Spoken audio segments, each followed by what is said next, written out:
Hello, my friends, and welcome back to the Gun Show VIP edition. Thank you all for tuning in. If this is your first time, and gosh, I hope it's not, but we are growing. We are growing quickly, and even though we have a massive audience already, it continues to snowball, and we're stoked about that.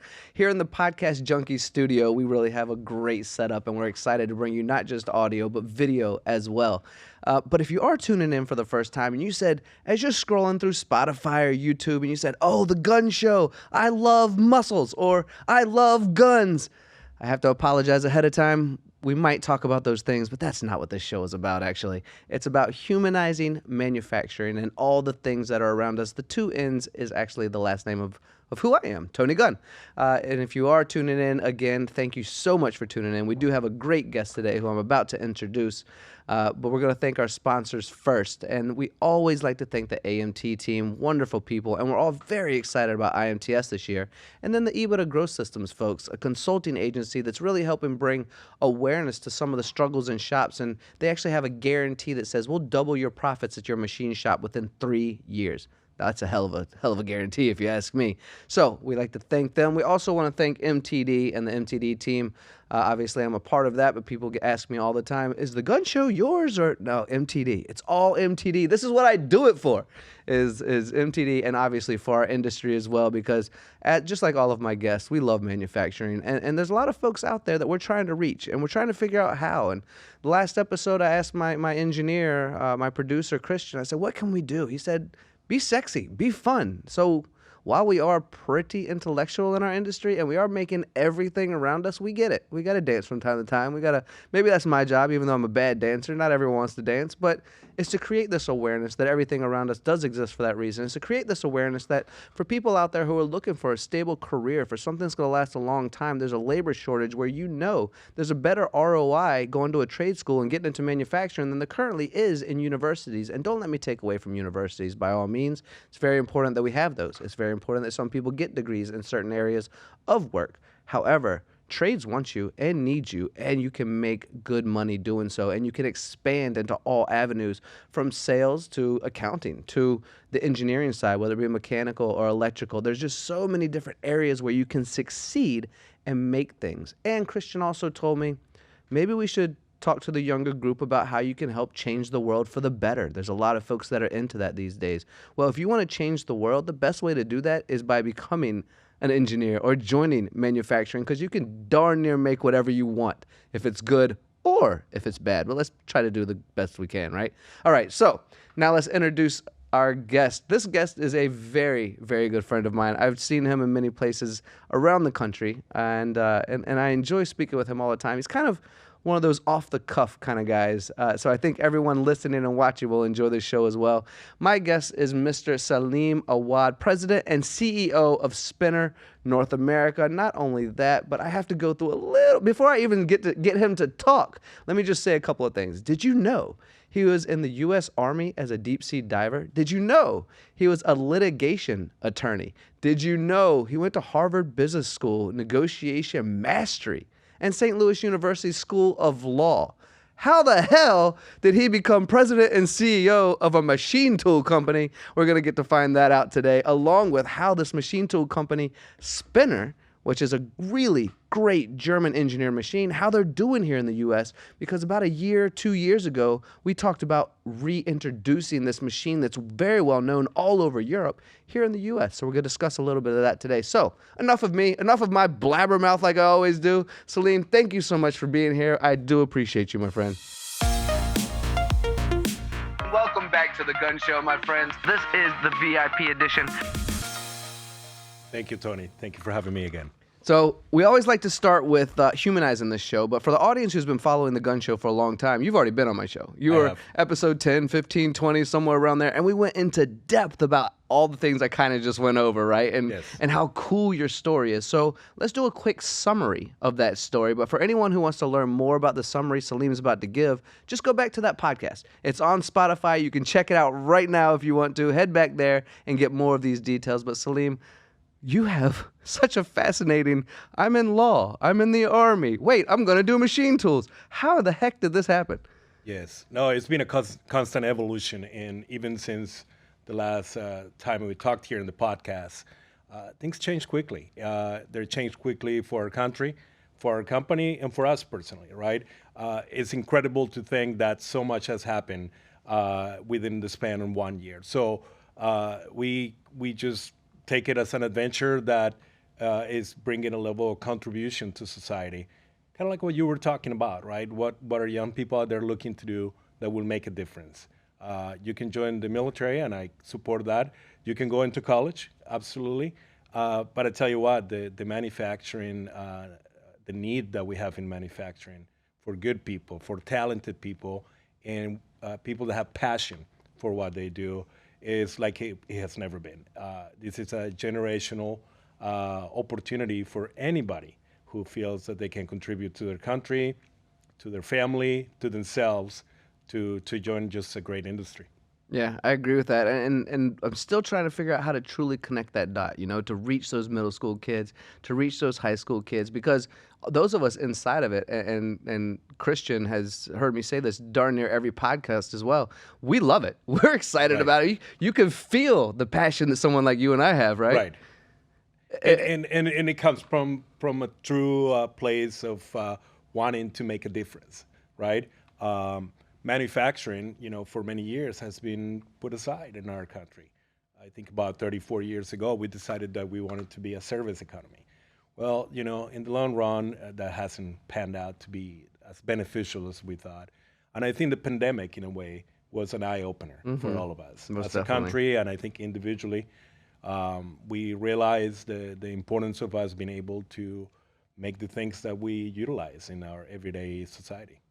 I wasn't going to ask this question right away. I didn't even know if I was going to ask it at all. But because we're already talking about making cool things that we can utilize in our everyday society, and knowing your current position, and as you go around the country, and we were just at SHOT Show together as well, Yeah. which was cool. What fantastic booth you had. 3 Amazing. machines running very cool parts. What is, in your personal experience, the coolest thing you've ever seen manufactured? I think that aerospace parts definitely make an impact on anybody, not only because of the process, but what they do.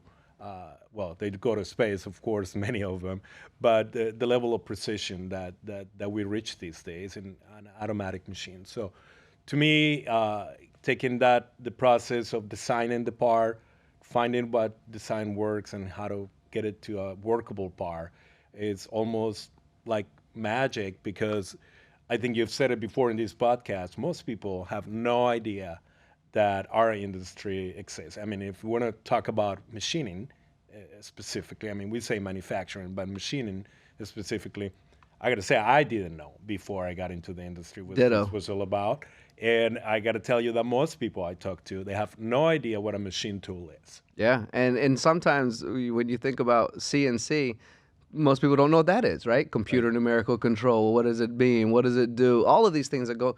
I want to go back to the aerospace thing real quick, just because it popped in. Because aerospace is fascinating, right? Space is fascinating, and I had the great pleasure to work with beryllium one time. And beryllium is one of those materials that they put onto satellites and such, because it has almost zero expansion based on cold and heat, so it can get real close to the sun and real far away from the sun on the opposite side of the moon, and it does just fine. Right. Except it's also somewhat poisonous for people to machine.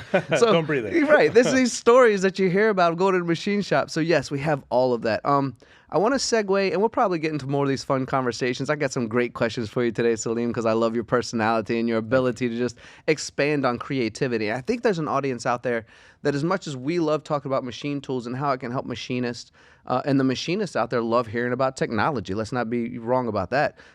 There's also an audience out there that wants us to be creative and have fun and do those things. And you're the perfect guest for that, because you have that mindset. It's like, yeah, let's make machining fun. I know I have a great technology I can offer, but let's also make it fun, right? So we briefly discussed that reintroduction of spinner. How's it going? How's spinner here in North America? It's going extremely well. I mean, it's kind of cliche. I mean, I'm not going to come here and tell you it's not, but it is. I mean, SHOT Show was kind of like the latest opportunity we had to connect with our customers. The manufacturing of firearms and, in general, sports, outdoor sports equipment, it's just something that is a lot of fun, right?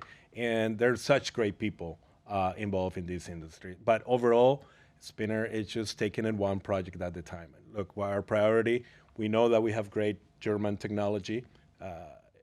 German machine tools are, of course, at a level that we can benefit from here in North America, and that's why we're bringing those machines here.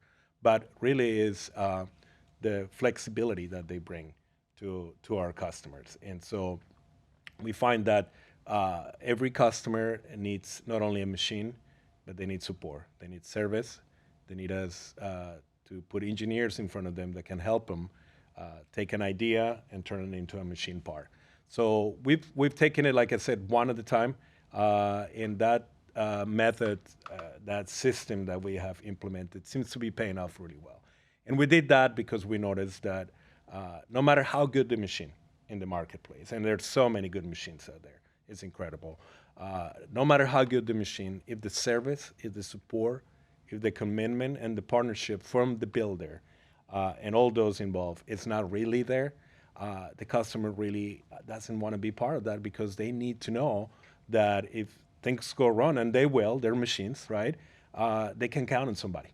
Yeah, it's a really great answer, and you're right. And you said it when you said there's a lot of great machines out there. There are. So I want to bring up the fact that Spinner is like a family. Yes. I got to spend time with your family at Spinner. Yes. Got to spend time with the Spinner family at SHOT Show, sitting down at dinner, and everyone's so welcoming and so knowledgeable and so kind. And this is what people do want to be a part of. So I can see why it's going so well for you. I've seen new distributorships pop up for you. I've seen new relationships pop up. I've been into customers with you talking about the success, and then seeing the machines both at SHOT Show but also at EMO, where you had, how many was it, 14, 18, 20? 23. 23 machines you had running. I mean, one of the most beautiful booths you could see at EMO. And what was cool about it is you walk around, and it's not like one was really like the next one where it was just a size bigger or had a little bit bigger bed. It was B-axis heads. It was triple turrets. It was 5-axis machining, but in a smaller footprint. It was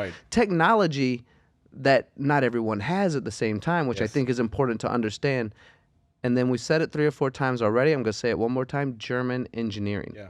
You know, there's something I learned a long time ago is I can invest in something that needs to be fixed or replaced at a commodity style price, or I can invest in something that is going to make me money for decades. And that to me is the difference. So let's talk about the German engineering side and why all of these truths that I've come to understand about you, your team, and Spinner have remained true as you've re-expanded across the U.S. Yeah, thanks for that question. Really, look, the German engineering really is about adding value. Our approach really is to understand what are the needs in the industry. Where can we take a challenge and do something a little better than what is already in the marketplace? So that's why you see 23 machines. So we got different solutions. We try to add value in a way that doesn't replicate what everybody else is doing in the industry, but that brings something new. As far as the company and that passion and that commitment that you saw from the team, the Spinner North America team, it's really because we're being able to build a culture. And I was just talking to some of the management in the team about the culture, but together we have the opportunity to build an opportunity that, you know, is not very common in this industry or in every industry, to find what we care about. Why are we working to bring these innovative, high precision, high quality German machines to North America? And most of the folks in the team agree that they want to do it not only for a paycheck, not only because this is a job, right? But they show up because they know they can make a difference. And they can make a difference how? Our country today is, in a way, almost desperate to be able to catch up to what has become an impending threat to our national security. And I hate to be, a person bringing paranoia or fear or anything like that. Of course, we hope that, war or anything like that never becomes a reality. But the truth is that we have to be prepared as a country, and we have a responsibility. As you noted, I was in the military, and I consider this to be a continuation to the commitment to the country, right? It's not something that you sign on for a few years and then you get out and you're done, but it's something really that we all sign on. I'm not somebody who was born here. I signed on to be a U.S. citizen, and I made a decision to commit to myself and whatever I'm involved with in the values that are involved in that. So I think machining is a continuation to work with a country like Germany that can complement our capabilities to ensure that our Western civilization and values can continue on. And so that's why I think that the team has identified a place where they can be themselves, bring their talent, bring their own value as an individual, each one of us, work as a team, and add value to our society. So it's going really well. I think that, when we are sincere, and we are, about what we intend to do with this, I think people get it. And I think people want us to give us an opportunity to show that we can do what we say we're going to do. This is Shop Rescue. Hi, this is Rick Bauer, Vice President of Edge Technologies. We're a leading magazine bar feeder company based out of St. Louis, Missouri. Our goal is to help U.S. manufacturing survive by using automation, and when we get the opportunity to sit down with companies like Priest to help every U.S. manufacturing company survive, our heart, our soul, our corporate culture, everybody is in this together as a team. We're here to win in U.S. manufacturing, and it takes the smallest shops, the 1 machine, the 2 machine, the 500 machine shops. We can all do this. We will win in U.S. manufacturing.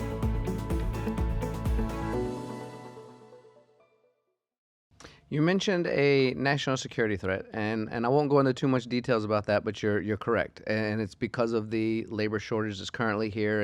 And again, neither of us are advocates of war by any means, but we are advocates of being safe. Yes. And I want to bring up also that you said Germany is a great supporter of U.S. manufacturing, and we are currently reshoring a lot of technology over what's happened in the last few years, right? Yes. So what I want to bring up is, when people say, let's support reshoring and U.S. manufacturing, to me, that does include machine tools from Germany and machine tools from Japan. And while I would love to support only U.S. manufacturing with U.S. machine tools, we're kind of limited in that sense. We all love a Haas, we all love a Herco, we all love a Hardinge, but we're darn near limited after that, right? Right. And those machines, and we won't talk about all the machines through Germany and Japan, but discussionably in a lot of conversations, the most admired 2 countries on the planet for creating high-tech engineering, right? Right. And then Poland's coming in. We got 1 or 2 from like a Sweden. Czech Republic has a couple as well. Switzerland does beautifully, but discussionably, Germany and Japan are top of the line. Right. So the reason I bring that up is because there is a whole lot of reshoring. There is a whole lot of manufactured in the USA. There's a whole lot of pride, especially in manufacturing, about what we do and what we create. So I just wanted to kind of make that note of saying, yes, let's reshore. Yes, U.S. manufacturing, but also Germany is a great partnership for that. And I think in understanding what quality can bring to the table, ultimately we're doing a service and a justice to a country that we love. Right. Look, it's about partnerships, right? And, It is. and shared values. We do it with our customers. We try to build a partnership and share the value of high productivity. But why does that matter at the level of international relations? Why Germany? Why Japan? Of course, these are countries that share our values, that want peace, stability, and democracy around the world. Very valid point. Yes, thank Right? you. So that's where, when you find things in common, as important as those are, Yes. I think that there is a sense that we have to work together. And if there is, also value added in that relationship for both parties, then there's a great bonus. But I think the other problem of not doing the reshoring, right, is that generational knowledge is lost. When you look at any of these beautiful machine tools that we have in our industry, they don't happen in one generation. Somebody didn't just wake up one day and thought, oh, I'm going to come up with all these systems that come together to machine a very high precision part in 2 minutes. Right. Right? And it's not magic either. What it is generational knowledge. Generations of people have worked hard and have passed that knowledge to the next generation to be able to get to where we are today. And we're not done. I mean, now we got artificial intelligence and different things that will continue the evolution of these machines. So if we don't have that reshoring here, if we don't have that partnership with our friends that have managed to maintain that generational knowledge, that knowledge could be lost in our culture and could be something that puts us in a position that even if we had the people to do it, we don't know how. Right. That is a fascinating thought. I hope that doesn't come true, but thank you for bringing that to my attention. All right, so what I want to do, because every time I look at a spinner machine, and I have you here with me on the podcast, so I think this is an important topic to discuss. Every time I look at a spinner machine, I think, how many operations that I can do in a single machine versus having multiple machines do the same operations, right? And I know this is a leap a little bit from all of our previous conversation talking about, security and this and that, but I want to focus a little bit on spinner because I have a question that I'm going to throw you under the bus on in just a minute. So the audience, get ready for that. I'm going to find this very funny, and Salim will too, but I'm definitely going to throw him under the bus. I've pulled this up off of LinkedIn, and it's going to be fun. But all right, so multiple operations. When we looked at your SHOT Show booth recently, and you had 3 turrets, you had another machine, a B-axis head that could rotate, all the way around with, I believe, 2 spindles on either side and a turret on the bottom, I believe, and then also a 5-axis machine, which we all know does a whole lot of work, except your footprint overall was much smaller, including even the chip bed. Right, and we could even talk about the chip bed and the fact that you focus on listening to your customers to re-engineer your machines. Right. We could even do that. But I want to talk really quickly about when I was a machinist, and I could still hop into a shop right now and probably break a few things if I wanted to, right? But when I was a machinist, we had a line of 10 machines. We could do an ID bore on one machine and then move it to the next machine and do an OD flat, and then we do an OD turn, and then we do something else and something else, and then we create a groove in it because these machines just weren't capable of doing multiple operations. Right. Now that we know that we can do so much on one machine, we instantly think about, okay, well, time savings, right? Yep. But also labor. We've already talked about labor shortage. Right. Also the mistakes that could be made putting from one machine to the other machine to the other machine. Let's talk about just that general overview. When you talk to a customer out there who's interested in the potential of a spinner machine, how you can help them save expensive real estate space, along with all the things that I just kind of mentioned and anything else you want to throw in. Right, you just said it. That's a conversation I have with a lot of customers, that we have with a lot of customers, that they really are in the real estate business. So how much machining output can we get out of this 10 by 10 square? And specifically, for example, to the microturn, which is our mill turn machine. Look, this is a machine that is a fascinating, multitasking, capable to performing so many complex operations of very high precision in one package. We come up with that because, well, number one, because we can. We have a family-owned German company that is able to dedicate innovation to, takes a lot of research, development, engineering, time, money, effort, and in order to come up with a machine like this. Well, we do it for many reasons. Number one, we have to compete in the marketplace. Like I said, we have very high respect for all our competitors in the machine tool industry. And we hope that we can, like I said, add value to each other, to the industry.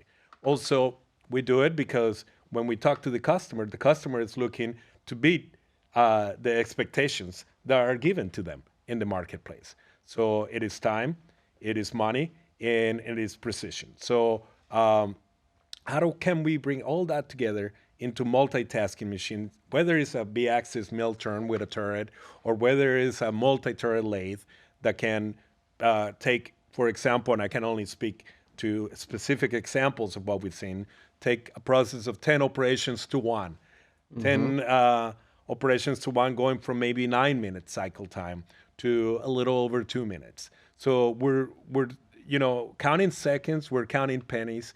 We want to put ourselves in the shoes of our customer.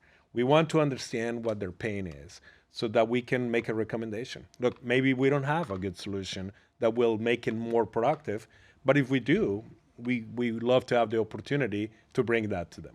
Yeah, and something else I like to throw in there that I've realized, because you just said, 10 machines to one machine. Imagine the cost of having to tool up 10 machines versus tooling up one machine. Right. I mean, it's all about money. It's all about what we can make and what we can save. So you ready for me to throw you under the bus a little bit? Let's do it. You consider me a friend, right? Depends. Okay, depends. Depends is a good enough answer. We've filmed a few times together, right? Okay. How come when I go to your LinkedIn, You only have videos of Lindsay as your featured videos here. There's nothing of you and me. Why is that, Salim?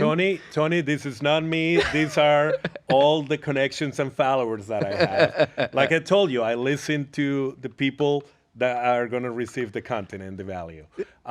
We love But Lindsay, if you're a though, little right? jealous, I am. we can put you in the next one. We'll give you a shot. But I'm always jealous of Lindsay. Everyone loves Lindsay. I mean, how can you not, right? Look, I think that when you have different personalities involved in what we're doing here, sharing the message of manufacturing, it really also adds value because it makes us see that this is a global industry. And I wanted to add to, encouraging young people to coming into the industry. You're not going to find a more global industry than the manufacturing machining industry. I mean, I think that all of us find ourselves in Germany here one day, in Vegas the next day, moving around the world looking for the next solution, for the next innovation, for the next opportunity to build connections to maybe find a better process for whatever that we're manufacturing. So Lindsay and MTDCNC being from the UK, I think that's part of that testimony, right? It's a global industry, and it's a global message that hopefully we're working in the right direction to bring to the right people. Well, you sure spun that around really well. I don't feel quite as bad as I once did, Salim. Well Well, done. you got anything else? I'm going to ask you a couple of fun questions, of course, but before we do that, and you speak of global and the growth of Spinner as well, congratulations on your new Italian headquarters, right? Thank you. Yes. So this is a very important development for us. We've been working hard to serve the Italian market. Most people maybe are not aware that Germany is the #1 machine tool market in Europe, followed by Italy. So Italy is actually a very strong machining and advanced manufacturing country. And our team in Italy has been working very hard to bring this new tech center, showroom, service, support, and all the capabilities that our customers need. And the inauguration should be happening at some point in the spring. We've already are finding that the customers like to be able to have a place to come and see all the machines. And of course, Italy is a good place to visit and a good place to find what is happening next in our industry as well. IMO, as you might know, happens in Germany, but also happens in Italy every 2 years. So we cannot discount the importance of this market. And for those of you out there who are watching it and have either already known Lindsay or have now Googled who Lindsay is or paid attention, she will also be at the Italian grand opening as well. So you'll get to say hi to her along with the Spinner team. Salim, yes. I find you to be a fascinating human being with your wheels always turning. And so it's not every day that I decide to just ask random questions to see the answers that come out. Would you be willing for me to just unsolicited, unpracticed, unscripted questions that you could just kind of answer? Let me emphasize unpracticed because you did send me the questions in advance and I reject that. Yes. I like to improvise. So let's do it. I like that answer. All right, so I have a few here, and I think they're going to be fun for an audience out there who's interested in knowing more about you, doesn't know much about manufacturing maybe. Even if they do, it could be fun. So what do you think is the funniest myth or misconception you've heard about manufacturing? The funniest one is that this is a place that is dirty, that you're going to be a greasy, dirty, unsophisticated individual in a boiling room trying to, I don't know, maybe move boxes around or something like that. That is really funny because of the reality that I see every day is this is more advanced, sophisticated than most surgical rooms I've laid my eyes on. You see computer screens, the latest technology, clean rooms, temperature control. So it's a total misconception that reaches the funny. How do you think, I agree with you 100%, how do you think, because when I was in high school, you mentioned it as well, didn't know CNC machine tools. How do you think 17 or 16-year-old us would like to receive information for that realization to become true? Right. Because I, too, before getting into it, felt exactly as the funniest myth that we both know, right, of what it is. And we've both walked into medical facilities where it's clean, where it's, Right. we walked into automotive facilities where it's robots with one person, and we're talking hundreds of robots making cars. Right. You know, this type of stuff. How do we get into those schools and say, guys, well, look at is it about shops opening up their doors more? Is it more connection with the school system itself? How do we connect that? How do we make that happen? Yeah, I think we're doing a better job as an industry and being a little more open. The reality is that, young folks that are still in high school and thinking about their career after they graduate, they got to have the support of their parents, right? And what I see all the time is that parents say, well, yeah, we support the trades, we support manufacturing, go America, but my kid is going to a 4-year degree to be whatever degree that might be, right? Historian. So we all love to say, yeah, we support, but are we going to go out there and take arms and do what it takes to support our people, our children, to do that very thing that we claim we're supporting? So everybody has to, I think, take ownership into not only sharing what this is about, but honestly educate yourself. If you are going to automatically say, my child is not going to go work in some factory, educate yourselves about what you're talking about. Maybe that's true, but we need to speak based on the truth, on the facts. This is Shop Rescue. I am Andrew Lusty. I'm account executive for Datanomics. We are the next generation of production intelligence in manufacturing. Well, our slogan is make manufacturing great again, and well, the little guy is where it all starts. Every 2-guy shop, 5-machine shop turns into a 50-machine shop, and participating, right, is back to really our roots. The outcome I'd love to see is looking at even the little guys and the smaller manufacturers and understanding how they can create an ecosystem of technology that allows them to force multiply, right? And through that, right, is really all about being efficient. And that's what I think everybody here is bringing to the table. Facts. I like that. We have a couple of games coming as well for the audience, but I have 3 more questions I'm going to ask you that are more entertaining than stressful, or more entertaining than technical, right? The first one of the 3 I want to ask you is, can you think of a manufacturing process that could be turned into a competitive sport? Wow. Look, if you go to a machine shop, I think they're all a competitive sport. A lot of these guys, whether they admit it or not, they try to humble brag about, well, yeah, my cycle time is this, but I wonder what yours is. They know that they're competing. I will say turning. I mean, when you see high volume turning of metal, maybe in a multitask lathe, these folks are competing for the ability to be able to quote these projects in a way that still maintains their profitability, right? They're all doing it. The shop owners, the company owners, whether they realize it or not, because many times they don't, and I'm not talking about a shop, maybe a big company, right? Maybe they don't realize that the real profit is coming from that tool touching the metal and making the real product that they sell.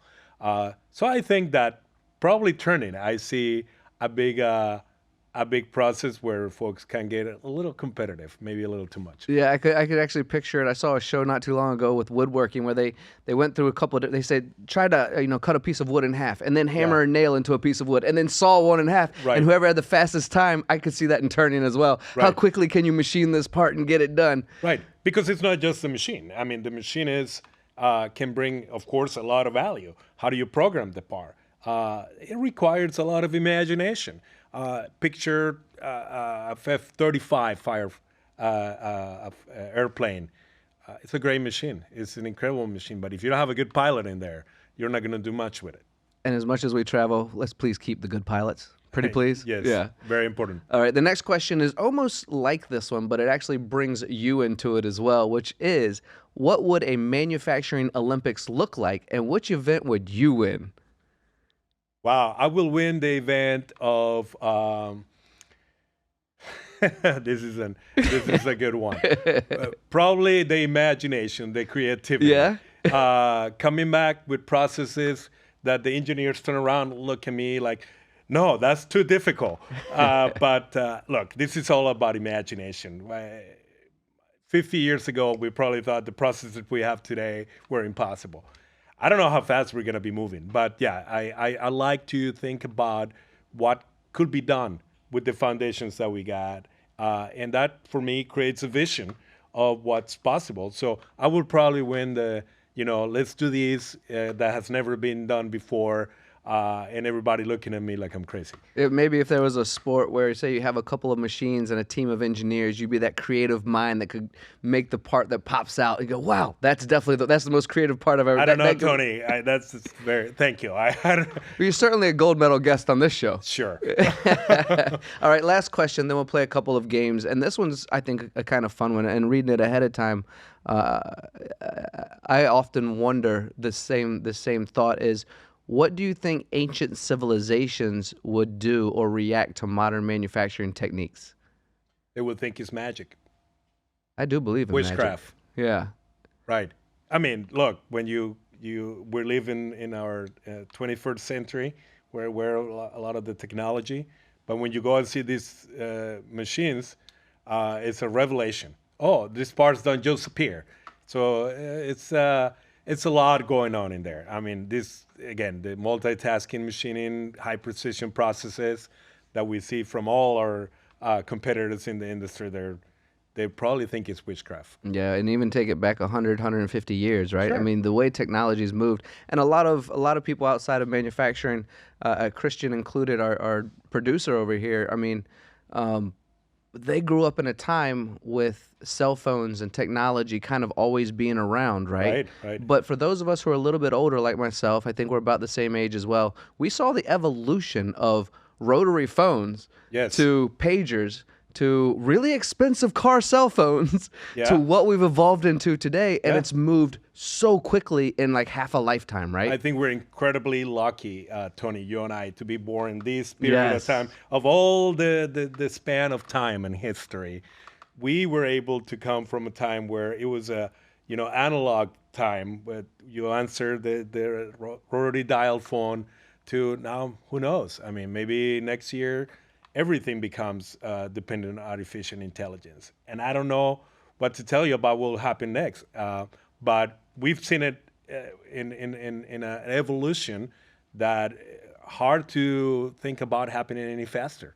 It is tough to fathom, right? It's just moving so darn quickly. And AI, oh my gosh, I'm not even sure what that's going to change. It's tough for me to fathom how quickly it's learning. We almost don't even want to think about it. Yeah, it hurts my brain a little bit. All right, so we're going to play a couple of games now. Sure. Audience loves this. Christian loves this. I think Ben just arrived as well. He'll probably give us a cheer for games as well.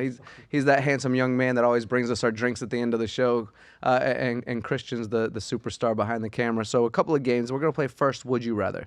So two situations that are not perfect, but we get to decide one or the other, and it's usually based on opinion. The first one's going to be, would you rather specialize in creating custom handmade musical instruments or mass producing affordable quality instruments? High specialized instruments. Yeah, you like that? Yes. And do you play any instruments yourself, Salim? I don't. No, me neither. No. I was a really bad hip hop artist once. Yeah? Would you gonna demonstrate? Not today. Okay. But only if you join me. I might. Yeah? Bring the drinks first. You're my kind of guest, I tell you. Okay. Would you rather focus on making products that bring joy, like games and toys, or products that enhance productivity, like computers and tools? Man, I hate that because, of course, I'm all about fun, but I think bringing more productivity tools can be fun. So I will go with that.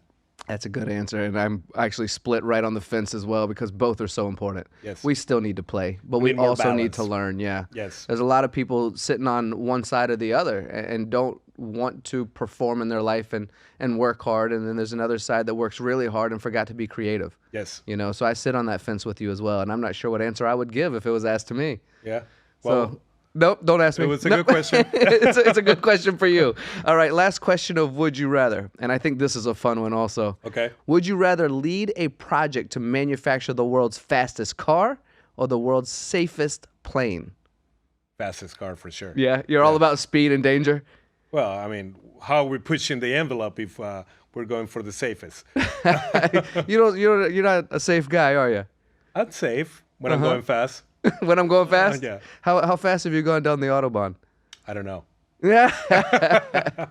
One time I was going down the Autobahn, second time I'd ever been on it, and it was snowing. And I was like, I got to show the world. So I picked up my cell phone while I was driving. Sorry, everyone who's listening. And I filmed the snow coming at me. And it looked like we were going through space. Wow. And I think I hit about 160 or something like, which isn't incredibly fast. Right. But when it's snowing with a cell phone in your hand, it was good enough for me. You know, and this makes me think about something. It's when you Not, have the not right safety. Not safety, but if you have the right conditions, Yeah. you can go fast. Yeah. And you can be safe at the same time, right? So like when you see those turrets going at, I don't know how fast they're going, right? And making parts and cutting metal, and they're perfectly safe.